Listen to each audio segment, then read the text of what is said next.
Kemudian yang berikutnya adalah yang keempat, in uridu illal islah mastata'tu. Ya. Nah, ini dia.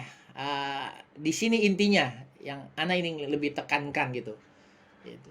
Dai itu ya, itu harusnya seorang dai harus memiliki sifat muslih ya. Sifat muslih gitu. Alias peduli. Muslih itu sama dengan peduli. Ya. Kan beda. Jadi seorang dai ya, dia tidak hanya menjadi orang soleh gitu. Soleh muslih gitu. Ya. Nah, itu berbeda. Tingkatannya lebih tinggi muslih gitu. Maka itu kan tergambar dalam firman Allah di surat Al-A'raf ayat 164. Ini kisah yang masyhur sekali. Ya. Di mana ayat ini diawali dengan kisah tentang Ashabus Sabat. Ya, Ashabus Sabat. Ya. Was'alhum 'anil qaryati allati kanat hadiratal bahri id ya'duna fis sabti ta'tihim itanuhum yawma sabtihim syur'a wa yawma la yasbituna la ta'tihim. Ya. Kan seperti itu. Jadi bagaimana satu kaum yang tinggal di dekat laut gitu. Mereka punya komitmen sebelumnya ingin menjadikan hari Sabtu itu sebagai hari ibadah. Tidak ada yang mereka lakukan kecuali ibadah. Kemudian Allah uji mereka. Justru di hari Sabtu itu muncullah ikan-ikan. Tapi di hari lain tidak muncul ikan. Maka ketika itu terpecahlah kaum itu menjadi 3 bagian. Menjadi 3 kelompok. Kelompok pertama adalah mereka yang bermaksiat, melanggar perjanjian itu, melanggar komitmen itu. Mereka rame-rame meninggalkan tempat ibadah, lalu rame-rame menuju laut mengambil ikan. Kelompok yang kedua, mereka tidak bermaksiat, tapi mereka diam, cuek dengan kemaksiatan itu. Dan kelompok yang ketiga, mereka tidak bermaksiat, tapi mereka bergerak untuk menghentikan kemaksiatan itu. Maka terjadilah dialog antara 2 kelompok tadi, yaitu kelompok yang kedua dan kelompok ketiga. Sama-sama orang soleh, sama-sama tidak maksiat, tapi bedanya kelompok yang pertama diam dengan kemaksiatan itu, sementara kelompok yang kedua beraksi mengingatkan akan kemaksiatan itu.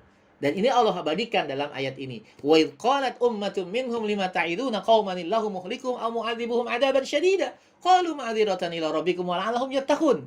Dan ingatlah ketika segolongan umat di antara mereka berkata. Nah, yang berkata duluan adalah kelompok yang kedua, yang mereka tidak bermaksiat tapi mereka diam dengan kemaksiatan. Mengingatkan kelompok yang ketiga, lima ta'iduna qauma, kenapa kalian capek-capek nasihati kaum? Allahu muhlikuhum aw mu'adzibuhum 'adaban syadida. Kaum yang akan Allah binasakan, akan Allah siksa dengan azab yang pedih. Ngapain kalian capek-capek?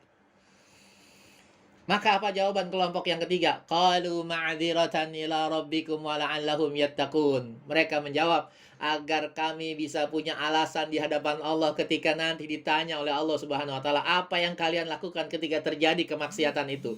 Ketika terjadi kesengsaraan di tengah umat kalian. Apa yang kalian lakukan? Maka ketika saya sudah sampaikan, ketika saya sudah coba bantu tentang masalah yang dihadapi oleh umat ini, saya punya alasan di hadapan Allah. Sudah saya bantu ya Allah. Ya. Maka dari ayat ini juga bisa menjadi dalil. Sesungguhnya yang ditanya sama Allah itu bukan hanya sholat. Yang ditanya oleh Allah bukan bagaimana hafalan Qur'annya saja. Ya. Dia hafal 3 juz. Ya. Dan lain sebagainya 5 juz. Yang ditanya sama Allah bukan hanya saumnya. Tapi mana kepedulianmu ketika terjadi kemaksiatan itu. Ya. Maka kalau kita nggak peduli, nggak punya kepedulian, siapkan jawaban terbaik di hadapan Allah Subhanahu wa taala.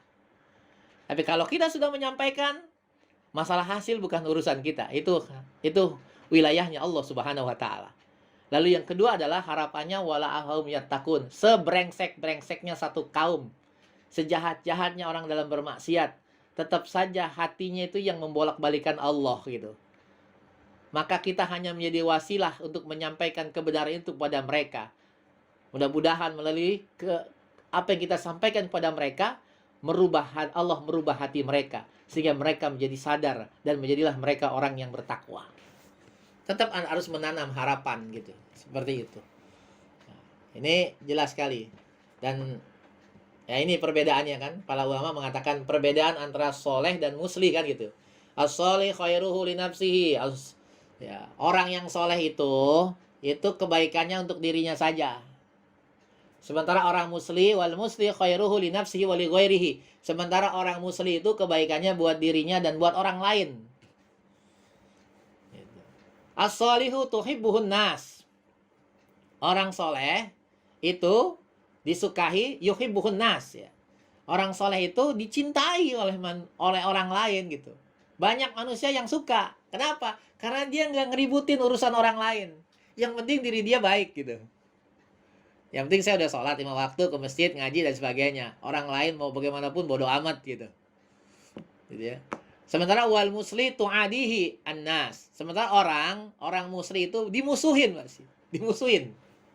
Kenapa? Bahasanya kepo. Urusannya ngurusin orang lain aja gitu. Masing-masing aja. Nah, seperti itu. Dimusuhin, nggak suka orang. Gitu. Dan itu terjadi pada Rasulullah Shallallahu Alaihi Wasallam. Al-Habibul Mustafa qabla al-bi'tha, ya, habbahu qaumuhu, ya. Jadi Nabi Muhammad itu sebelum diangkat sebagai nabi adalah menjadi orang yang paling dicintai oleh kaumnya, gitu ya. Li'annahu sholih. Kenapa? Karena beliau soleh. Ya. Maka itulah kenapa beliau tidak melakukan apapun melihat kemungkaran yang terjadi di tengah kaumnya. Akhirnya apa yang beliau lakukan? Beliau menyendiri, beruzlah, ya. Beliau tahu ini kaumnya sudah bobrok gitu. Tapi bagaimana cara mengubahnya? Bingung. Nggak ada konsep, nggak ada panduan gitu. Maka paling tidak beliau menghindar dari kebobrokan yang dilakukan oleh kaumnya. Beliau tidak lakukan.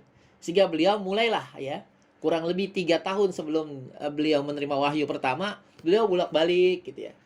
Ya, melakukan itu. Ya, menyendiri dan lain sebagainya gitu. Soleh, beliau nggak ngotak-atik tentang kemaksiatan yang dilakukan oleh kaumnya. Walakin lamma ba'athahullahu ta'ala sara muslihan. Maka begitu Allah mengutusnya, mengangkatnya sebagai nabi, jadilah dia bukan hanya menjadi orang soleh, tapi menjadi orang musli. Fa'aduhu wa qalu sahirun kadzabun majnunun. Maka kaumnya pun yang tadinya begitu memuji-muji beliau, ya, bahkan termasuk pamannya Abu Lahab yang begitu bergembira pada saat kelahiran beliau, sampai-sampai dinikahkanlah anaknya Abu Lahab dengan putri-putri Rasulullah Shallallahu Alaihi Wasallam. Tapi begitu Rasulullah diangkat sebagai nabi dan mengingatkan kaumnya, apa yang dikatakan kaumnya kepada beliau, termasuk pamannya sendiri, sahirun, Muhammad itu tukang sihir, kadzabun, Muhammad itu pendusta, majnunun, Muhammad itu gila. Ini konsekuensi dari musli. Tapi kalau kita hanya menjadi soleh, insya Allah nggak dimusuhin. Antum sholat aja gitu. Kan gitu. Tapi begitu antum menjadi kader dakwah, siap-siap dimusuhi. Kan begitu. Karena apa? Tadi, apa sebabnya? Li'annal musli yastadimu bi sakhratin ahwa man yuridu ayyusliha min fasadihim. Karena orang musli itu menyikat batu besar nafsu angkara dan memperbaikinya dari kerusakan. Itu musli. Nah, ini alasannya gitu. Ya. Kenapa kita perlu menyambut panggilan negeri ini? Kita perlu memenuhi kebutuhan umat ini. Karena kita dai, di mana salah satu sifat dai adalah peduli, muslih. Ya. Maka qala ahlul ilmi wal fadl, berkata para ulama, ahli ilmu, orang-orang pandai dan memiliki keutamaan, muslihun wahidun ahabbu ilallahi minal alafis salihin. Seorang muslih yang cuman satu saja itu lebih Allah cintai dibanding 1000 orang soleh. Ya, jadi orang muslih cuman satu itu lebih Allah cintai dibanding 1000 orang soleh. Kenapa? Li'annal muslih yahmillahu bihi ummatan. Karena melalui orang muslih, ya, Allah menjaga umat ini.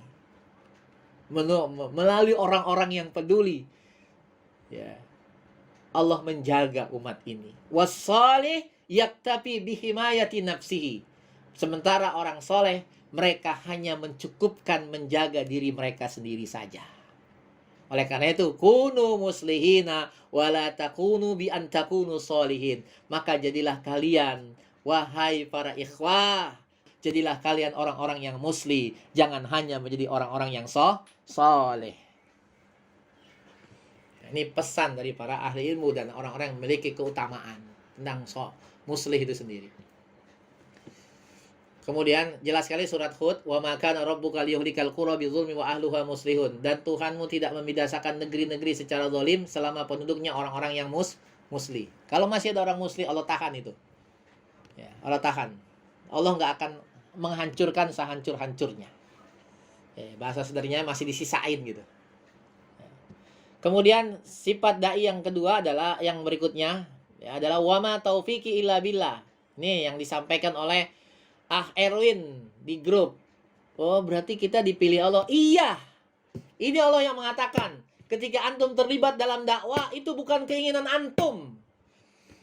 Itu pilihan Allah Subhanahu wa taala. Gitu ya. Cuman anak kemarin mau komentar itu ucapannya Erwin, ya, nanti aja di materi saya bilang. Gitu. Wa ma taufiki illa billah. Dakwah ini menjadi dai ini pekerjaan pilihan Allah. Gak semua orang dipilih untuk menjadi dai. Ya. Jadi jangan merasa antum, ya, kita semua nih, ya, merasa ketika sudah menyampaikan kebaikan, berbuat sesuatu buat umat ini, merasa ini saya. Itu karena antum dipilih oleh Allah Subhanahu wa taala. Kita dipilih oleh Allah Subhanahu wa taala. Gak semua orang. Banyak orang-orang soleh tapi cuek. Lihat saja di lingkungan kita. Bisa jadi nggak peduli dengan masalah umat, masing-masing saja berjalan gitu. Nah, maka ketika antum bergerak menjadi dai, peduli dengan sesama, antum, kita semua dipilih oleh Allah Subhanahu wa taala. Dikit. Maka tadi qillatur rijal, sedikit sekali pendukungnya. Ya, jadi ini ayatnya jelas. Wa ma taufiki, taufik, ya, sesuai dengan keinginan Allah, pilihan Allah Subhanahu wa taala.